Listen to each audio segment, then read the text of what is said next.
Angin di San Siro sore itu membawa bau kebesaran, dan ketika bola itu melayang ke sisi kiri lapangan, seolah waktu melambat. Di sana dengan nomor punggung 27, seorang pria berlari seperti panah, mengecoh seperti penari dan menembak seperti petir. Namanya Serginho. Bukan nama besar saat ia datang, tapi ia pulang sebagai legenda.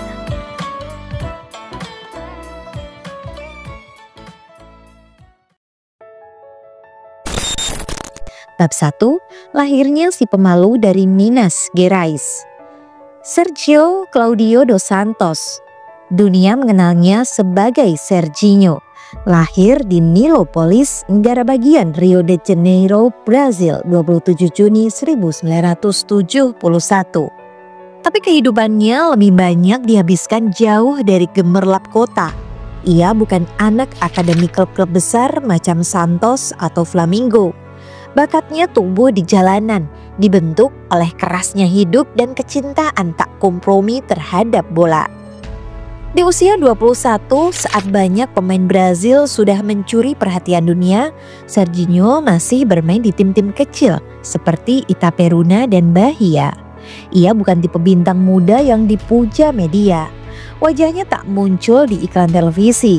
Tak banyak yang percaya bahwa pria kurus tinggi ini akan menjadi apa-apa. Tapi Serginho tak pernah hidup untuk menjadi selebriti.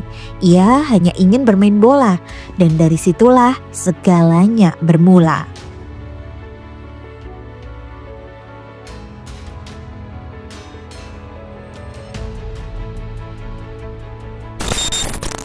Bab 2, tangga menuju Milan.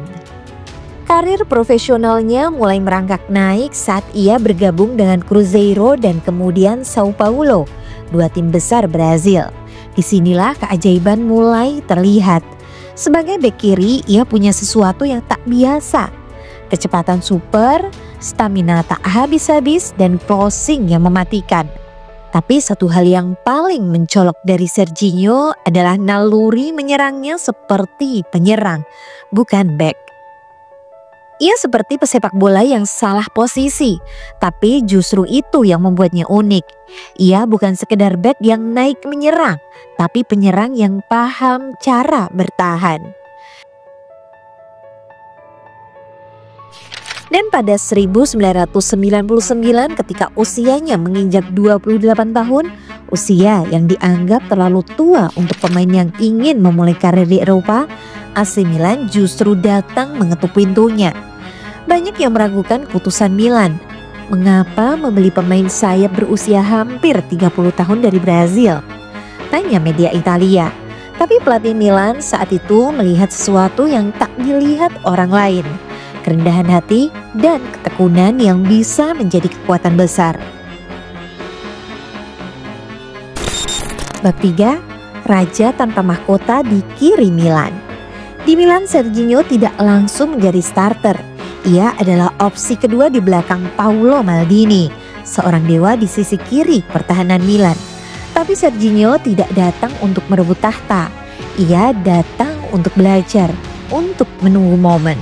Dan ketika momen itu datang, ia tak pernah membuangnya.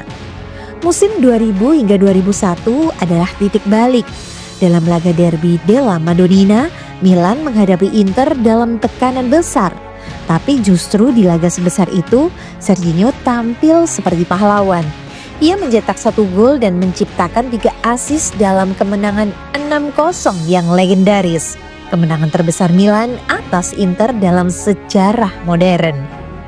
Derby itu dikenal sebagai El Massacro, pembantaian, dan Serginho adalah arsitek pembantaian itu.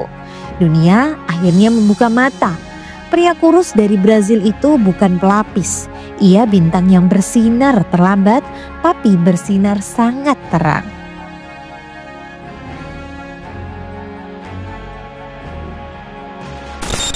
Bab 4, ketika kiri Milan tak terhentikan. Milan era awal 2000-an adalah tim yang dibangun untuk mendominasi Eropa. Di bawah Ancelotti, skuad ini diisi bintang-bintang seperti Pirlo, Shevchenko, Nesta, dan Cafu. Tapi di sisi kiri, Serginho tetap menjadi pilihan utama di momen-momen krusial. Dengan kecepatan yang bahkan membuat pemain lawan kehilangan arah, Serginho seringkali menjadi senjata rahasia Ancelotti. Ketika lawan mulai kelelahan di babak kedua, Serginho masuk dan ritme pertandingan langsung berubah. Ia seperti angin yang menerobos pertahanan, tak bisa dihentikan, tak bisa pula diprediksi. Musim 2002 hingga 2003 adalah klimaks. Milan menjuarai Liga Champions di Old Trafford setelah menaklukkan Juventus lewat adu penalti. Meski tidak jadi starter, Serginho adalah bagian vital dari perjalanan menuju final. Dan 3 tahun kemudian, ia mengulanginya. Kali ini di final yang tak akan pernah dilupakan, Istanbul.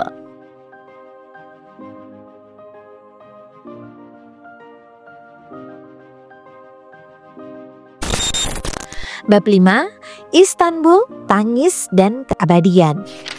Final Liga Champions 2005, AC Milan unggul 3-0 di babak pertama atas Liverpool. Dunia sudah menyebut mereka juara, tapi di babak kedua mimpi itu berubah menjadi mimpi buruk.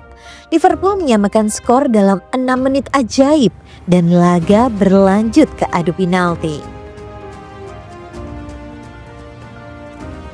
Serginho maju sebagai algojo pertama Milan. Tendangannya melambung, kepalanya menunduk, dunia runtuh di pundaknya. Milan kalah, tapi bukan ini akhir dari kisahnya. Justru dari momen itulah Serginho menunjukkan siapa dirinya yang sejati. Ia tidak lari dari kesalahan, tidak menyalahkan takdir. Ia kembali ke Milan musim berikutnya, berlatih lebih keras, memberi segalanya untuk klub. Dan ketika Milan akhirnya menjuarai Liga Champions lagi di tahun 2007, meski ia tak bermain di final, semua pemain dan fans tahu ini juga untuk Serginho, sang dewa kiri yang jatuh tapi bangkit dengan kepala tegak.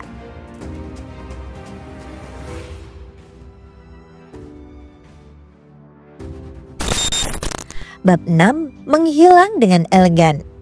Pada akhir musim 2007 hingga 2008, Serginho memutuskan pensiun dari sepak bola.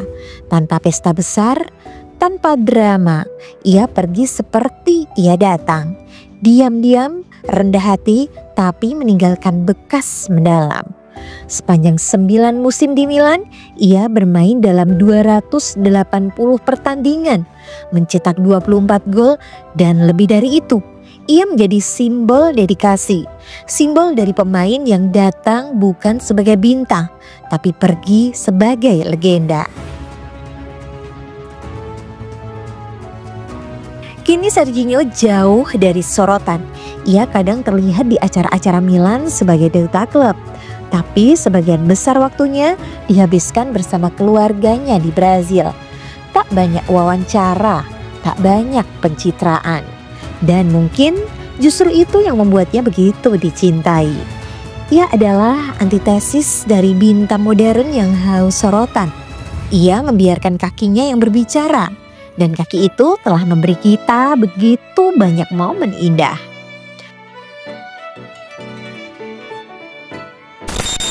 Epilog, lebih dari sekedar pemain. Di San Siro, jika kau tanya fans tua Milan siapa pemain sayap kiri terbaik yang pernah mereka lihat, nama Serginho akan muncul. Bukan karena statistik, tapi karena perasaan. Perasaan ketika ia berlari di sisi kiri dan membawa harapan. Perasaan ketika ia mencetak gol ke gawang Inter dan merayakannya tanpa arogansi. Perasaan bahwa dalam dunia sepak bola yang penuh ego masih ada tempat untuk pemain seperti dia. Serginho adalah bukti bahwa kerja keras, kesabaran, dan ketulusan bisa membawa seseorang menuju keabadian. Dan meski ia kini tak lagi mengenakan jersey merah hitam, di hati para Milanisti, nomor 27 itu tak akan pernah tergantikan.